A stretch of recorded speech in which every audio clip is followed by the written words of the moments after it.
இந்திய தொல்லியல் துறையின் நெறிமுறைக்கு உட்பட்டு கீழடியில் அறிவியல் பூர்வமாக தயாரிக்கப்பட்ட தன்னுடைய ஆய்வு அறிக்கையை விரைவில் வெளியிடுவார்கள் என நம்புவதாக தொல்லியல் துறை இயக்குனர் அமர்நாத் ராமகிருஷ்ணன் கூறியுள்ளார். இதுகுறித்து அவருடன் நமது செய்தியாளர் ரமேஷ்குமார் நடத்திய கலந்துரையாடலை தற்போது பார்க்கலாம். தமிழகத்தின் பாரம்பரியத்தையும் தொன்மையையும் பறைசாற்றும் கீழடி அகழ்வாய்வு நடத்திய தொல்லியல் துறை இயக்குனர் திரு அமர்நாத் ராமகிருஷ்ணன் நம்மோடு இணைகிறார். அவரிடமே சில கேள்விகளை முன்வைக்கலாம். சார் வணக்கம். இந்த ஆய்வறிக்கை தொடர்பாக தொடர்ச்சியாக விமர்சனங்களும் போயிட்டுருக்கு, எப்படி பார்க்குறீங்க? ஆய்வறிக்கை கொடுக்கப்பட்டு விட்டதுங்க. கொடுக்கப்பட்ட அறிக்கை அதில் பிழை திருத்தங்கள் இருந்தால் எது வேணாலும் செய்யலாம்.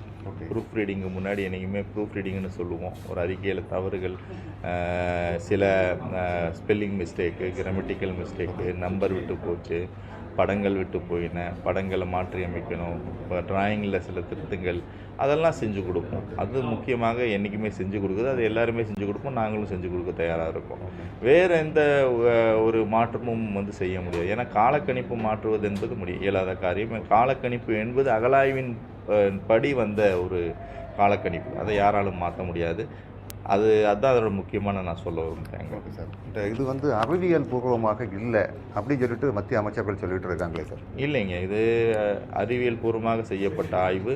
இந்திய தொல்லியல் ஆய்வுத்துறை செய்கின்ற நெறிமுறையின்படி தான் இந்த ஆய்வு செய்யப்பட்டிருக்கே தவிர புதுமையாக இந்த ஆய்வும் செய்யலை நாங்கள். இந்திய தொல்பொருள் ஆய்வுத்துறை கிட்டத்தட்ட 1945 மார்ட்டிமர் வீலர் என்பவர் அறிமுகப்படுத்திய அதே முறையில் தான் நாங்கள் ஆய்வு செய்கிறோம். குறிப்பாக மண்ணடுக்குகளை கொண்டு தான் அந்த ஆய்வுகள் மேற்கொள்ளப்படும். அந்த மண்ணடுக்கின் கல்ச்சுரல் சீக்வன்ஸ்னு சொல்லுவோம். பண்பாட்டு கூறுகள் எவ்வாறு அமைந்துள்ளன, அது கிடைத்த தொல்லெச்சங்கள் எவ்வாறு உள்ளன, அந்த தொல்லெச்சங்களை எவ்வாறு நம்ம அறிவியலோடு ஒப்பிடுகிறோம், இப்போ ஃப்ளோரா ஃபானாக இதில் ஒப்பிடுறோம், அதெல்லாம் சேர்த்து தான் ஒரு அறிவியலை அடிப்படையாக கொண்டு தான் இந்த ஆய்வறிக்கை தயாரித்து கொடுக்கப்பட்டது. இது தொடர்ச்சியாக மத்திய அரசு முட்டுக்கட்டை போடுது அப்படின்னு சொல்லி நம்ம பார்க்கலாமா சார்? முட்டுக்கட்டைன்னு நான் சொல்ல மாட்டேன். அவங்க அதை சீக்கிரம் வெளியிடுவாங்கன்னு நம்ம நினைக்கிறேன், நம்புவேன் நான். ஓகே, ஆமாங்க. அடுத்த கட்டமாக எந்த மாதிரி ஒரு நடவடிக்கைகள் இருக்கும்? இல்லை, எங்களுடைய வேலை, எனக்கு விளக்கம் கேட்டாங்க, விளக்கத்துக்கான அந்த கடிதத்துக்கு பதில் நான் கொடுத்துட்டேன். ஓகே, அவ்வளோதான், அதோட முடிஞ்சுது. அதுக்கப்புறம் அவங்க நம்பிக்கை இருக்குது, அவர்கள் கண்டிப்பாக வெளியிடுவார்கள். ஓகே, இது சார்ந்து தமிழகத்தை பொறுத்த அளவில் மேலும் அழுத்தங்கள் மத்திய அரசு கொடுக்கணும் அப்படின்னு சொல்லி நீங்கள் எதிர்பார்க்கீங்களா? அது ஆக்சுவலி அது அறிக்கை வெளிவந்தால் அது தமிழ்நாட்டுக்கு பயன்படும், இந்தியாவுக்கு பயன்படும். ஓகே, நன்றி.